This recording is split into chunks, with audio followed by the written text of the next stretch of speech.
Well, it's been an action-packed 2 days, and I almost hate to say, folks, but that's a wrap. Thank you for joining the second annual Climate Tech Summit. We hope you learned a lot from the event. We certainly did. For anyone who missed a session, don't worry, we will post them all online in the SOSV channel on YouTube, and we will send you an email when they are available. And special thank you to our partner Goodwin Law and to Savills and First Republic Bank. Sean, over to you. Thanks, Susan. Thanks for having me. And thank you for joining SOSV's 2022 Climate Tech Summit. You've heard from dozens of the top founders and investors working hard to transform our collective future. These people and thousands more like them around the world are rising to face humanity's greatest challenge, all while continuing to grow our global economic output, all while continuing to improve the quality of life, all while the global middle class triples or quadruples in the next 25 years from 1 billion to 3 or even 4 billion. During the next decades, as we grow, we've also got to put a cap on our global warming and decarbonize our economy. It may seem impossible, but technology will make the difference, as it always has. 200 years ago, the population on planet Earth was 1 billion people, and the fastest humans had ever traveled was on the back of a galloping horse. 100 years ago, the population of the Earth hit 2 billion people. Mankind developed the automobile and had learned to fly, and had developed the Haber-Bosch process, which enabled a massive expansion of food production capability, enabling a theoretical maximum carrying capacity of the planet to about 5 billion people. But in my lifetime, the population of the Earth has gone from 3 billion when I was born to just this year, 2022, crossing 8 billion people. And we simultaneously landed on the moon, developed universal connected computing, have created the technology for animal-free proteins and meats, not to mention that the life expectancy of humans has gone up by 40% to 73 years on average across the globe. We all know that the possibilities of leveraging technology to improve the quality and quantity of human life are almost incomprehensibly great.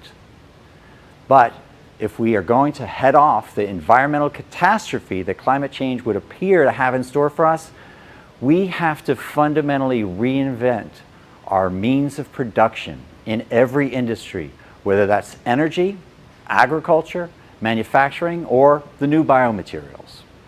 It's the greatest opportunity the world has ever seen, and it's an unstoppable trend. As Chris Sacca said yesterday in his fireside chat, the opportunity almost seems unfair. We've got this great support of such massive tailwinds behind us. And betting against technology, physics, biology, and chemistry is always a bad bet. As I noted in my opening remarks, the companies raising C's and Series A's today are the frontline companies that will turn the tide to meet the global goal of net zero by 2050. At SOSV, we are more committed than ever to our role in the climate ecosystem, which is to select from the thousands that apply 40 or 50 new climate tech founding teams per year, primarily into our HACS and IndieBio Deep Tech pre-seed programs. But SOSV is entirely dependent on downstream investors, the hundreds of investors that regularly find our startups, take them under their wing, and back them at the seed, Series A, and later stages. Our appeal to everyone in the climate tech ecosystem, especially investors, is to stay the course. Yes, VCs today face more uncertainty than they have in a long time, and it's very tempting to hold back, to wait and see. But we can't do that. As Martin Luther King said, faith is taking the first step even when you can't see the whole staircase. So let's keep the faith for this remarkably committed, insanely talented group of founders that you've witnessed over the last few days from all over the world who are stepping forward without any hesitation, committing their lives, their experience, and their capital, taking huge risks to make a contribution to the net zero future we all need. The fact is, there are not that many VCs who are super well versed in climate yet. There are leaders like DCVC, Prelude, Breakthrough Energy Ventures, Temasek, Mayfield, Khosla, and lower carbon amongst the others that you saw on the side stages. But we need many more and much more capital than even those powerful firms represent. So if you are a VC or a sovereign wealth fund or a limited partner who wants to back founders and companies that will help invent our net zero future, let us help. Get in touch with SOSV via email at climatetech@sosv.com, and we will do our best to answer your questions, help bring you up to speed, and introduce you to companies who are deserving of your support and your capital. Really, we will. And I bet you a lot of the other venture firms committed to climate will too.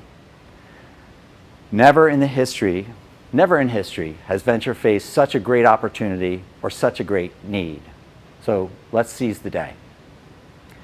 Thanks to all the founders, the corporates, the policy leaders, and the individuals from around the world for your presence at this summit.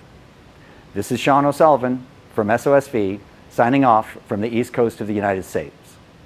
Let's get back to work.